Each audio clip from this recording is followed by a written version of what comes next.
All right, I'll bring the meeting back to order and we'll start where we left off, which is the consent agenda. Um, are there any items on the consent agenda that any member of the council would like to pull? Okay, any items that the public would like to pull from the consent agenda? Okay, seeing none, I'll accept a motion. Move approval? I second. Second, okay, all in favor? Aye. Aye. All right, motion passes. Old business, there's none, so we'll get on to new business. The first item is approval of an MOU between Delray Oaks PD and CHS for the outreach program for homeless youth. And I'll give it to the chief. It's all yours. I want to thank the mayor and city council for letting me present. It's been a while since I've been at this podium, so thank you very much. So what I'm here asking is that the council approve me signing a memorandum of understanding between the Delray Oaks Police Department and Community Human Services Street Outreach Program for homeless youth. That's my ask of you. So Community Human Services, it's a nonprofit with Joint Powers Authority, and they provide high quality mental health, substance abuse, homeless services to middle and low income families and youth. They have three street outreach programs. The one that will mostly affect or that we'll be dealing with is the Monterey Peninsula Street Outreach Program. Their goal, or the goal of the Street Outreach Program, is to provide resources and aid to homeless youth up to age 24. They want to build trust and relationships with those folks and see if they can't get them into permanent housing, help them along the way. So I first met a young man who came to see me with an MOU and said, "Would you sign this for me?" And I said, "Sure, what is it?" And so I talked a little bit with him, and then he said, "Let me see if my boss can talk to you." And that's Flor Stoudenmeyer, who is so gracious to come because she's an expert in the street outreach program, and I am not. And so I thought you might want to learn a little bit more about the program. So Flor, would you like? Okay. Well, thank you so much for having me. And once again, Flo Studemeyer. I'm the program officer of homeless youth services with Community Human Services. As a matter of fact, you did actually a really good job. I'm like, you hit all of my points here. So, not much more to add, but some things I'd like to highlight is we have three street outreach programs. So that's the Salinas Valley, Monterey Peninsula, and the South and North County street outreach programs. I hope you guys can hear me well. And so, really, as a collective, they canvass the streets of Monterey County, and our primary goal is to engage with homeless youth up to the age of 24 to be able to provide services, basic need, and the ultimate goal is to safely exit them out of the streets and get them into permanent housing. That is our biggest goal. Now, along the way, we're providing a number of other services: food, clothing, hygiene, case management, housing navigation, and not sure if anyone else is well versed in what case management means, but that means a lot, right? I can relate this to officers. Officers aren't just officers, right? Sometimes they're coaches, sometimes they're informal counselors, sometimes they're the ones hearing you out. And so our staff do just that and much more. Applying for benefits, how to apply for a job, how to X, Y, and Z, right? Anything and everything under the sun that we can help our youth with, we will try to help them with just that. Ultimate goal, self sufficiency. Ultimate goal, becoming housed. We have historically done really well with other PDs, which is why I would like to include Delray Oaks as part of the PDs that we collaborate with. I can give you the example of Monterey PD. And the best example I love to share is, I think there was an ordinance. I'm not well versed, so I apologize. But there was some kind of ordinance a couple of years back. I actually started out as a street outreach counselor before being in the position that I am now in. But we had a youth that was out in the streets not following this ordinance. So Monterey PD could have just taken them in, booked them in, right? But they don't want to do that. And so Monterey PD called us and said, hey, we have this youth. Can you help us de escalate and have them follow our directives so that we don't have to book, so that we don't have to complicate their lives even more. And we did just that, and it was successful, and we were able to have the youth come. We gave them services. It didn't escalate to anything further. So that's just one example of how we can successfully collaborate with each other. And it doesn't just benefit us and our clients, but it benefits the community as a whole, right? So anyhow, through these collaborations, we just aim to promote safety, to increase our client self-sufficiency and housing outcomes and goals, and really minimize adverse situations in our communities as a whole. And that's my tidbit. You so much for your presentation and thanks so much for everything that you do. And I would like to start with our vice mayor, who is our representative on the board for CHS, is doing an outstanding job. So Vice Mayor Halleck, the floor is yours. Thank you, Mayor. It is an honor, a privilege, and a pleasure to serve the city in any and all capacities, and particularly with the very important work that I have the opportunity to be involved with Community Human Services. And thank you for that appointment. I serve on the board of directors as the vice chairman of the board, and also on several committees: the Personnel Committee, the Facilities Committee, which is where I had the pleasure of first meeting Floor, as we had an issue with our Safe Place facility in downtown Monterey at one point. But this is just a very important role in collaboration, as it was put, between law enforcement and the very important work that Community Human Services does. We have in the street outreach program, we have counselors that literally go into the field, into the dense areas of homeless communities. There's street interaction and contact. And this can occur at what is just an absolutely critical time in someone that is adversely afflicted with what we call the three pillars of homelessness, mental illness, and substance use disorders. And so wherever law enforcement and all the other surrounding jurisdictions, I believe, most, if not all, participate in this collaboration. And it's just an opportunity to where law enforcement can be of great assistance.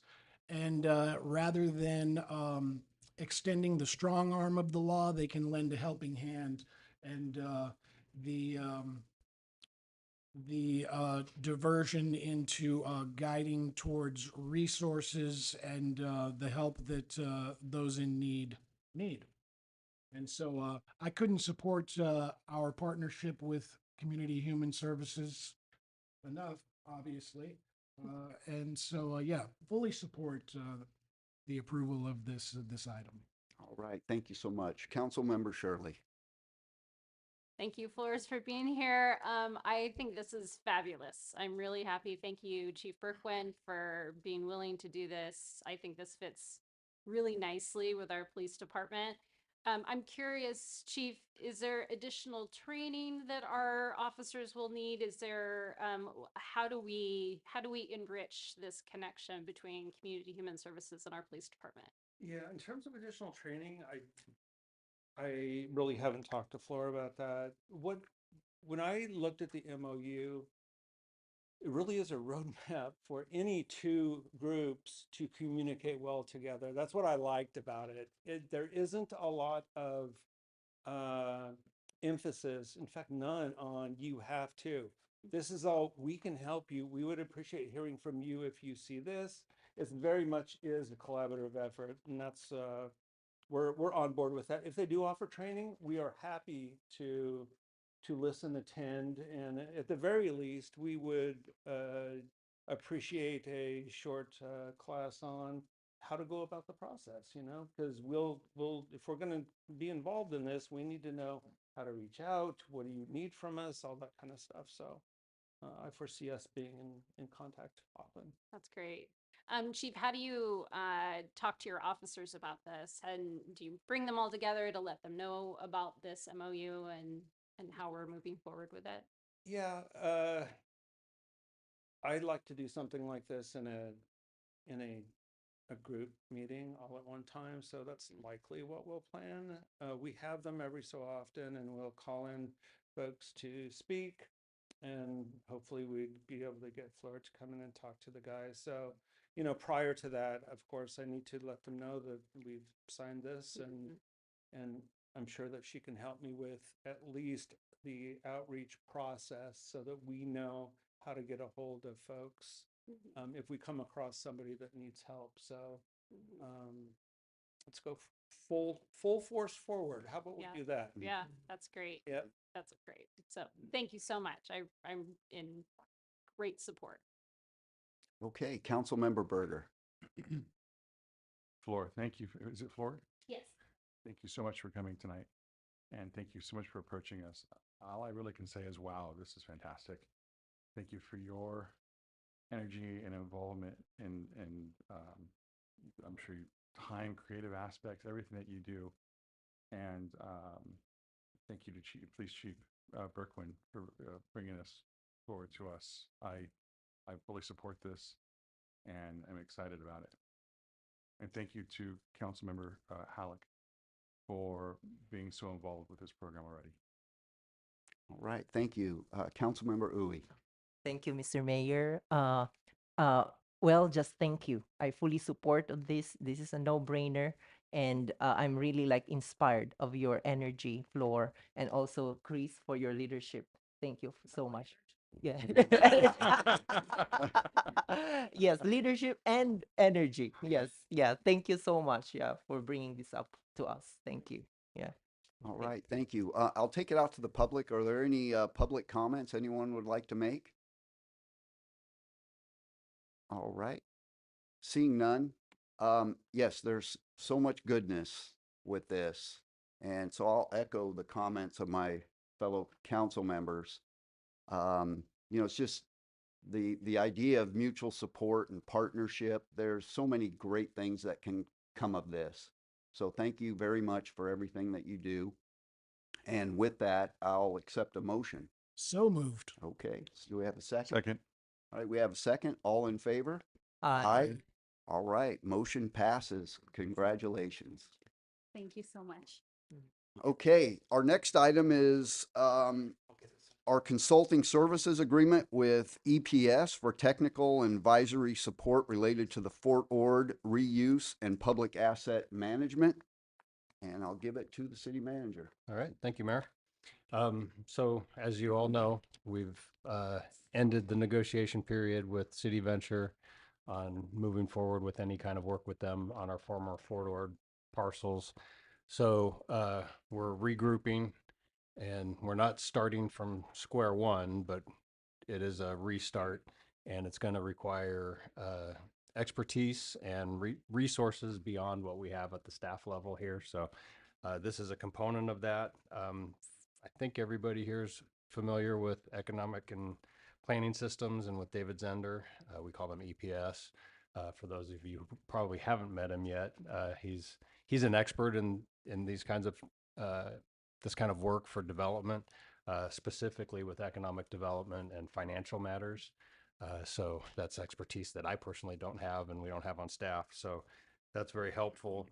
So he and I sat down together and came up with 3 areas where we thought we could use his assistance over the next year or two, and then just put some money to each one with some flexibility to move it around if we need to in the contract. But we put a not to exceed amount of $75,000. I don't anticipate that we're going to reach that level of need with his services. Primarily, to start off, he's going to assist, and he has already been assisting with reaching out to developers. He and I have been meeting with a couple developers. We've been specifically talking to developers who have done projects on Fort Ord and are familiar with what it takes to get something done out on Fort Ord and on a former base, so that we can kind of get a realistic lay of the land of what's feasible out there and what are the roadblocks, so that when we do come up with a process of how we want to pick a master developer, we're putting something out that somebody's going to want to apply for and be part of and collaborate with us, because it's something that's feasible and not something that isn't going to pencil out for them and isn't worth it. So So David's been helping me with that, and we'll continue with that. Um, the main thing is coming back probably in January, February, talking with you all about what we've learned from talking with the developers and what we would recommend as a process going forward, and then getting your input and the community's input on what the process should look like going forward. We want something that's defensible and something that's equitable to get, but targeted to get the right people to apply for it, so that we don't go through another round like we did in the last one with a developer that just wasn't ready for our parcel and our project out there. So that'll be the majority of what David's going to be helping me with is because he speaks the development language that I don't speak, so he can talk to them about costs and what it takes to get infrastructure out there and how much do they think the land is worth, that kind of thing. And so then we'll be back in February, probably February, to talk about process and moving forward with that. But we also have some other opportunities. So we put a little money aside.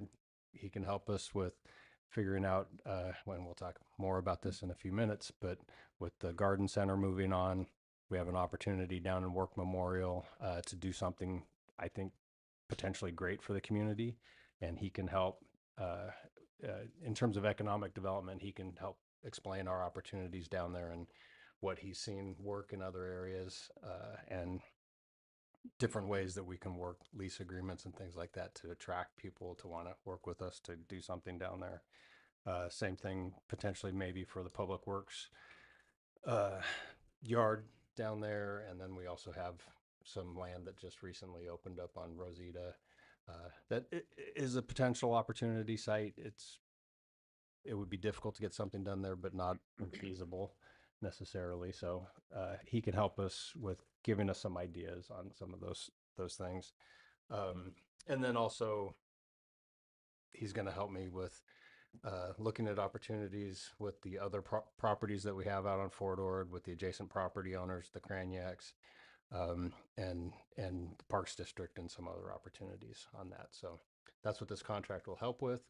The sooner we get through whatever process we have for picking a master developer and getting somebody under a negotiation agreement, the faster we can start transitioning those costs to the developer. So that's why I think the 75,000 is more than enough to get us to that point. All right. That I'm available for questions. Okay, thank you so much. I'll start with Vice Mayor Halleck. Thank you, Mayor. First of all, I'd like to thank again, can't do it enough, all of the diligent work on the city manager's part and staff in our most recent attempt with the developer. You kept city council apprised the entire time, the public. You worked very closely with the council and with the planning commission. A lot of public outreach. I think we did all the right things, and it just didn't come to fruition. No fault of our own, I think. Fortunately, the developer got cold feet, sign of the times, or otherwise, who knows? But moving on, I do think that this is a prudent effort to bring in someone with great expertise in the field, and not to just address our hopes of future development, but as you mentioned, projects that occur that we're facing now and within the city. And so I completely support this union with EPS. Thanks for your recommendation. Okay, thank you. Councilmember Shirley. Yeah, Fort Ord has always been that thing out there that we've been trying to achieve. And I think having David Zender come in officially with a nice budget to help us move things along, I think is a really good idea. We need to understand if we can, how we can move forward. So what I like about this is that there is some effort, some money to look at some of our other properties throughout the city. I think we need sort of a holistic approach. I want to emphasize that I would really like to see as much communication as possible. So the council's involved with what's going on, the community understands what's happening. Anytime we can get information out to people, I think it's only gonna get better. I think, as when people start to have an understanding about what we're thinking or how we're moving, then it sort of lowers the temperature a little bit and people can kind of say like, okay, this is what we're doing. We're all on the same page. And so I would just encourage as much communication as possible as we go through this process, because not many of us have developed before and have really, some ignorance around the steps and how it works. And so I would, very much appreciate being informed. And again, I think David Zender is going to be great with that. I'm really happy that we're moving forward with this. I know this wasn't originally in the budget, but we've got the money for it, and so I'm very supportive of this. Okay. Councilmember Berger. It seems like the right step, the right direction, the rightening of the ship, the forward ship. And I like the fact there's a look into economic development. Like it's been said already, we're not experts at this. And so it's nice to have someone that has a ton of experience, or a firm that has a ton of experience that can help us along and help discuss, negotiate, introduce. Probably has deep pockets full of ideas. And I think cost-wise, I think it's money well spent. Okay. Thanks. Thank you for that. Councilmember Uy. Thank you, Mr. Mayor. I'm just excited for this. Thank you, John, for moving this forward, because we really wanted to develop our piece of land there before others will develop theirs, right? So it's always nice to be really at the forefront, and I'm glad that we're having this. And I just my wish is just to make the master developer process competitive and transparent, even though that EPS is already doing early reach out, and that's good too. And then but if we can get more developers out there for us, I think that would be better. Yeah. So we can choose the best one, for Delray Oaks. Yeah. Thank you. Yeah. All right, thank you. I'll take it out to the public. Are there any public comments regarding this item? Okay, seeing none. Yeah, I completely agree with the comments that have been made. And just to let you all know, we've worked with EPS for years, and we as a city have an outstanding relationship with them. And you have to realize that our city manager in this particular case is an army of one.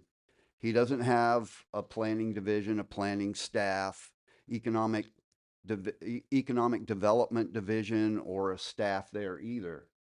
So I think it's critical that we reach out and to EPS and have this service provided.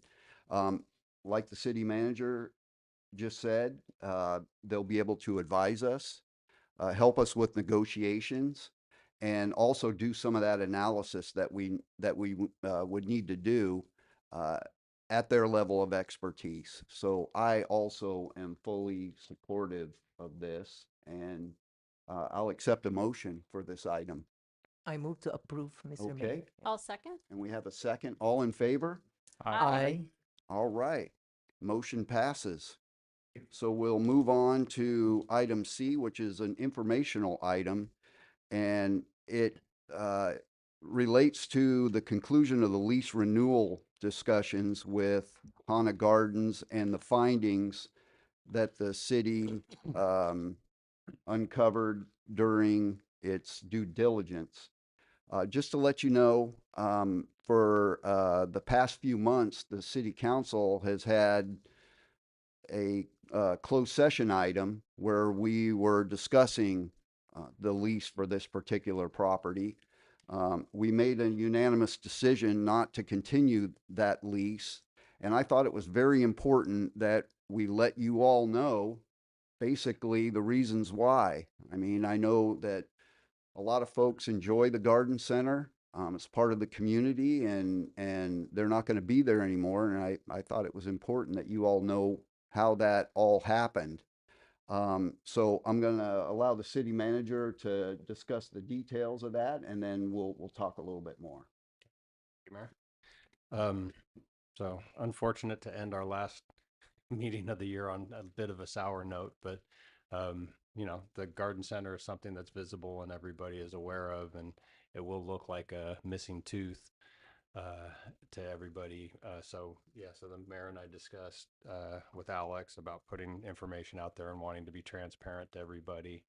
So just a little history, just for context for everybody, without getting too heavy-handed, but when I got here 4 years ago, the city was already in the process of moving to evict the garden center for breaches in the lease, breaches or violations of the CPU, the CUP, conditional use permit, and we were able to get to a point where we still weren't, the city still weren't in love with everything that was happening down there, but we got to a kind of an equilibrium where we could coexist, and it was working and it wasn't becoming a public nuisance. And so that was part of our negotiation conversations when we were talking about, are we going to go forward? And if we are going to go forward, we're going to have to address some of those things that came up 4 years ago and had been coming up for years. So that's where we were starting from. And over the last couple of months, we tried to come to terms on the lease agreement. Frankly, we were moving in a direction that was going to be economically better for the city than it had been in the past with the past agreement. And so that was a positive. But in doing our due diligence, we discovered that Hannah Gardens had, under the lease agreement, they were able to use the well that's down there to irrigate and water their plants and all the irrigation around the building, which is fine. It's untreated well water. It's non-potable water. And as a result of meeting with them and talking, and we found out that they had actually taken the Cal-Am water service out of service that had been supplying the building. And so that was supplying 2 restrooms and a break room. And so then Ron did his due diligence. We had Cal-Am come out and a couple plumbers come out and found that they had in fact cut the lines from the Cal-Am line and capped them and plumbed the bathrooms and the break room with untreated well water, and didn't post anywhere that it was non-potable water. So that and a few other things really just became a bridge too far to kind of see any way going forward. And I think in the end it works out for them too. Mr. Maury had purchased, as everybody was aware, saw in the newspaper article, that he purchased a new site out in Monterey behind El Estero Car Wash. I think he was planning on moving in the not too distant future anyway. So it's going on, but yeah, we knew that this was going to be an issue for the public and you all would want to know, and we didn't want to keep it and seem like we were hiding anything from the public. So in the interest of transparency, we put this out there. Absolutely. All right. Thank you. I'll start first with the vice mayor. Thank you, Mayor. I think between yourself and the city manager, you've very well summarized the matter at hand. I don't have any additional comments. All right. Thank you. Councilmember Shirley. Yeah, I don't have much to say either. It is disappointing, and you know, anytime we have concern about safety issues, I think that's what we need to act upon. And so I'm hopefully everyone's fine. There was, you know, no issues, but yeah, I'm pleased that we're moving in this direction. So Thank you. Councilmember Berger. Public safety is absolutely the reason. I think as a council, we walked into a closed session meeting. Can't speak for everyone, but I feel that we all had intentions of hammering out a good lease for both parties, and just what was presented to us, I think everyone did a 180. It is a no-brainer. This is not a good partnership. Okay. Councilmember Uy. Thank you, Mr. Mayor. This is really like a public safety issue, so we took action and and but still, I'm very hopeful that we're gonna have a new something business out there in there. Yeah. So in the near future. Yeah. So thank you. And I want to involve the community or maybe reach out to friends about our empty location. Thank you, Mr. Mayor. All right, thank you. I'll take it out to the public. Are there any public comments? Good evening. Having been with the city for just a few years and starting my day off in Starbucks down here at Stone Creek, everybody thinks I know what's going on in Little Delray Oaks. And so it's nice that this comes before us so the public knows that it's not a secret and stuff has been done under the table. So I can pass on, stuff that happens. So I appreciate it. So thank you. All right. Any other public comment? Okay, one thing, or actually two things. We know that revenue is important to the city, and this business did provide revenue to the city, but really it was modest in comparison to some of the other businesses that we have. They were only paying $3,000 a month for that lease and receive free water, as the city manager mentioned, which is valued in the tens of thousands of dollars. We'll be able to make a budget adjustment, no problem. So it will not have an impact on the city as far as that's concerned. In terms of what happens now, so what we are hoping for is an orderly exit of that business from our property. The city will then go in and make an assessment to see what the condition of the building is and be able to inform the city council on its status. And then we'll look at future uses. When we do that, the public absolutely will be brought into that, not only through the planning commission, but also through the city council.